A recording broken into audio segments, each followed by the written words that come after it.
সুপ্রিয় দর্শক, আশা করি আপনারা সবাই ভালো আছেন এবং সুস্থ আছেন। ইয়োর্স এডুকেশন ইজ আওয়ার অ্যাচিভমেন্টে আপনাদের প্রত্যেককে স্বাগত জানাই। আপনারা যারা চাকরির পরীক্ষার জন্য প্রস্তুতি নিচ্ছেন, আমার এই ক্ষুদ্র প্রচেষ্টা হয়তো আপনাকে কোনোভাবে সাহায্য করতে পারে।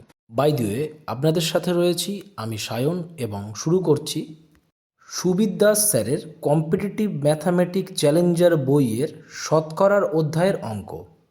একটি নির্বাচনে দুজন প্রার্থীর মধ্যে বিজয়ী প্রার্থী মোট ভোটের 60% পেয়ে 5000 ভোটে জয়লাভ করে। মোট ভোটারের সংখ্যা কত? দেখুন, আমরা যদি মনে করি যে মোট ভোটারের সংখ্যা 100, তাহলে কি মনে করি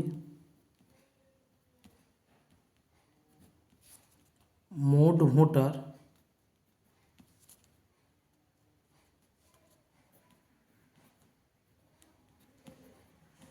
সমান সমান 100, আর বিজয়ী প্রার্থী কত ভোট পেয়েছে? তাহলে বিজয়ী প্রার্থী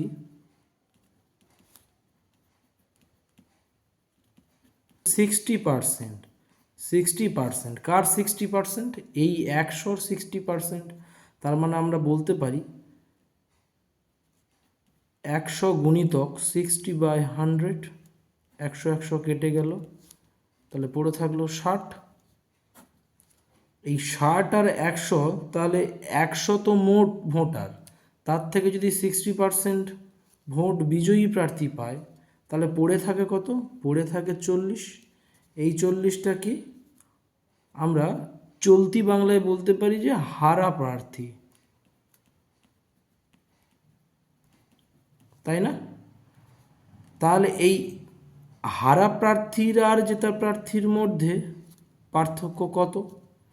হারা প্রার্থী আর জেতা প্রার্থীর মধ্যেও আবার পার্থক্য কিন্তু 20, তাই তো? তাহলে দেখুন, এখানে বলছে বিজয়ী প্রার্থী 60% ভোট পেয়ে 5000 ভোটের ব্যবধানে কিন্তু বিজয়ী হয়েছে। তাহলে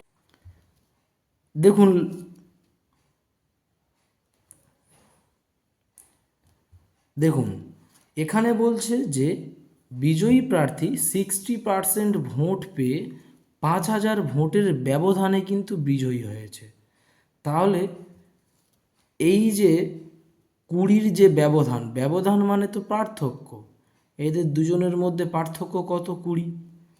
তাহলে এই 20-র যা ভ্যালু, আমরা বলতে পারি না যে 5000-এর ভ্যালু তাই, কারণ এই ব্যবধানেই তো যে সে জিতেছে।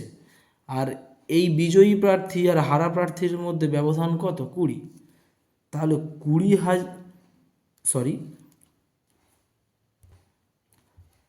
20-র ভ্যালু যখন 5000, তাহলে 100-র ভ্যালু কত? তাহলে 20 থেকে 100 কত গুণ? 5 গুণ। তেমন করে এর সাথেও আমরা 5 গুণ করলে কত পাবো? 25,000, তাই না? 20 থেকে 100 5 গুণ বেশি না? তাহলে এই 5000-এর থেকে আমি 5 গুণ করলে পেয়ে যাব। আপনারা চাইলে অথবা এইভাবেও করতে পারেন, 5000/20 ইন্টু 100, উত্তর আমাদের একই আসবে।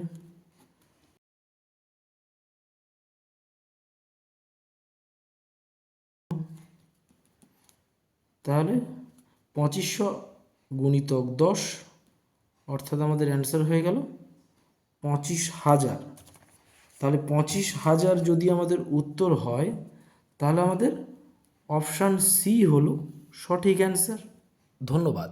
যদি আমার দেয়া এই ভিডিও আপনাদের একটু হলেও ভালো লেগে থাকে কিংবা কোনো উপকারে আসে, তো একটা লাইক দিয়ে সাবস্ক্রাইব করবেন। এবং ভিডিও চলাকালীন যদি কোনো ভুল ত্রুটি হয়ে থাকে এবং আপনাদের যদি কোনো সাজেশান দেওয়ার থাকে, তো কমেন্টে জানাতে ভুলবেন না।